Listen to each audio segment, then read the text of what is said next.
Yo, what up? It's Aaron Moses. So this is the continuation of what I was saying. At the end of the day, in conclusion, what I am saying is you have to watch. You have to ask yourself before you seek counsel, before you seek guidance, before you seek advice, what does the person have to gain from it? Whether it be your mother, your father, your best friend, your baby mama, your baby dad, your partner, everybody is under investigation. Nobody is not subject to be questioned as far as their intentions. I'm gonna give you an example. For me, I'm gonna give you two examples. The last person I just cut off, I don't know what his intentions are. He called himself trying to protect the public and all of that, but because his his lifestyle wasn't in alignment with what I was trying to gain in life, I really couldn't take him seriously.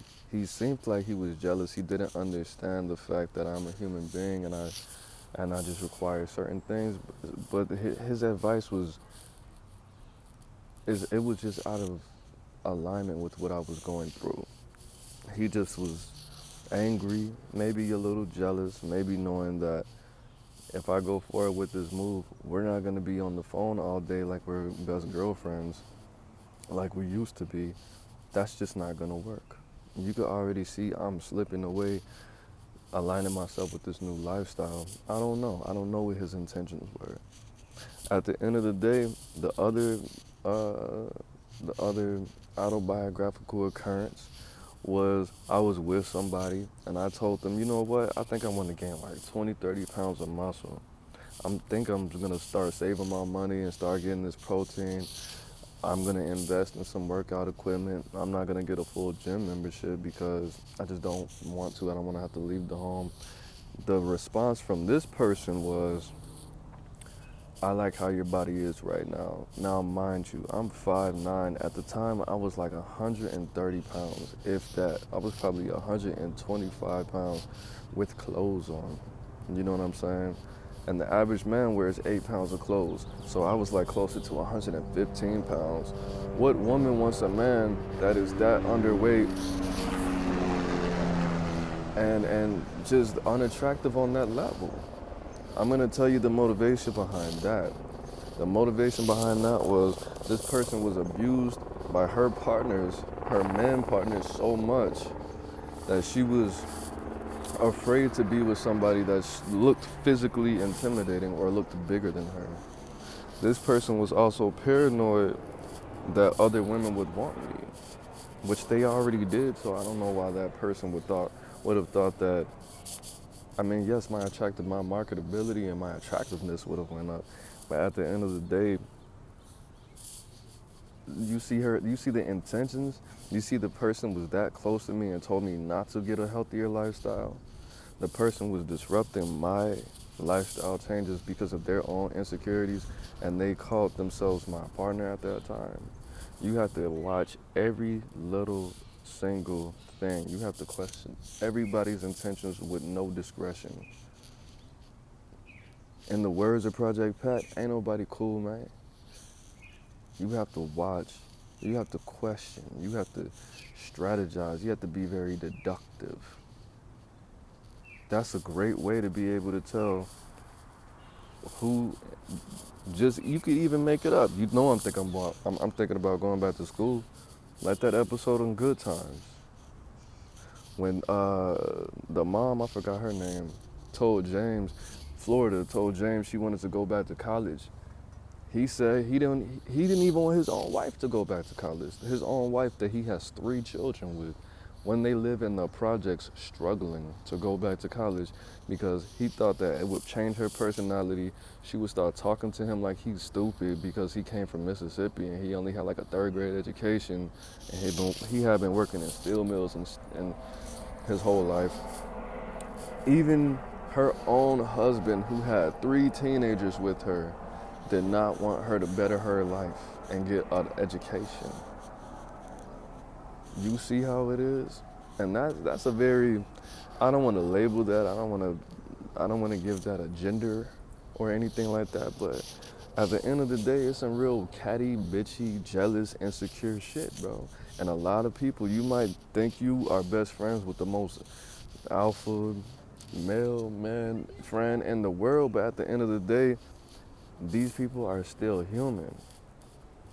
I think James was one of the most perfect displays of black male masculinity in media history. But at the end of the day, you see how they still assigned his personality traits. He was still on some bitch shit. So at the end of the day, make sure you acknowledge that everybody is human, number one, and that people's intentions might not be the greatest. If you feel like this is going to be a step forward, why would this person discourage me from encouraging myself to improve myself in any way, shape, or form? Why? Why? Because at the end of the day, okay, yeah, your loved one might not want you to waste your time or your energy or your resources. But why listen to anybody as far as you making a real decision? I'm not talking about cosmetic surgery. I'm not talking about you. If it's obviously something that's risky and illogical, dropping out of school to be a rapper and moving across the country, okay, of course, anybody would tell you that's a dumbass motherfucking idea. Keep your job, get the money. You might want to get a trade, then take that money and then put that in your rap career. Maintain the same lifestyle you have right now and then use the difference that you have to fuel that career. But at the end of the day, anything that seems like a pretty logical decision, if somebody tells you to do the opposite, look, and you need to do some investigation. Look at this person's history. Look at if they actually are doing what you wanted to do. Look at if somebody, you ask, number one, stop asking people that's not married and that don't have any successful relationships in the past year, 2 years for relationship advice, because shit changes all the time. Don't ask, if you're married and you're engaged, why are you asking single, bitter women or men for relationship advice? Niggas are, oh, fuck these hoes, man. You want to marry her, bro? You know she gonna, okay, yes. When you divorce her, yes, she's gonna take half your shit. But at the end of the day, has that person been through that? Every relationship they got cheated on, the first relationship they got cheated on when they were in high school and they never been in a relationship again, why are you taking advice from them? Because they fuck a lot of because they have sex with a lot of women? That's not a good reason, bro. It's not a good reason at all. Just think. Use your mind. What is the motivation for them giving me this advice that's gonna hold me back? Are they gonna gain anything? Some people, number one, they might just be jealous. Number two, they might just be bitter. They just might. You going forward in life might just show them how much of a loser they are. They might just really thrive off of your attention, time, energy, and you being available when they need you to be available, so they can continue on their path of loserdom. Some people, that's their comfort zone. You enabling them to have company while they're being a loser in their mind. If they're not successful, especially when it comes to these relationships, man. Some people base their success and their happiness off of relationships. So if somebody's trying to tell you to break up with somebody or you shouldn't go for it or don't have kids, don't do, they might just want to sit around and chop it up with you until the grave or until they get married. And then they turn around and cut you off. You never know. So, I mean, I can't stress this enough. Investigate. Read some deduction books, read some strategy books, learn behavior, learn why somebody might do something. Of course, somebody who's codependent is not going to encourage you to get married because they're not going to have anybody to encourage them to be codependent and not go to therapy. But you know what? I'm feeling like I'm saying the same thing, but in different ways. So it's Aaron Moses. I'm the bang. You the bang. We the bang together, man. Protect yourself. Protect yourself. That's why I don't tell people. That's why people didn't know I was moving out here until 2 months after it was already done. And I already knew I was moving out here. When did I get here? December 20th? I already knew I was coming out here for sure by August. And I didn't tell anybody for that reason. Because I didn't need anybody to deter me or give me stupid ass advice, even though I don't take advice typically, especially from people, again, that's not doing the same shit as me. I don't. You know what I did? I went on Facebook. I made a whole bunch of friends that were doing something similar. People that were not from California, that was planning on moving out here.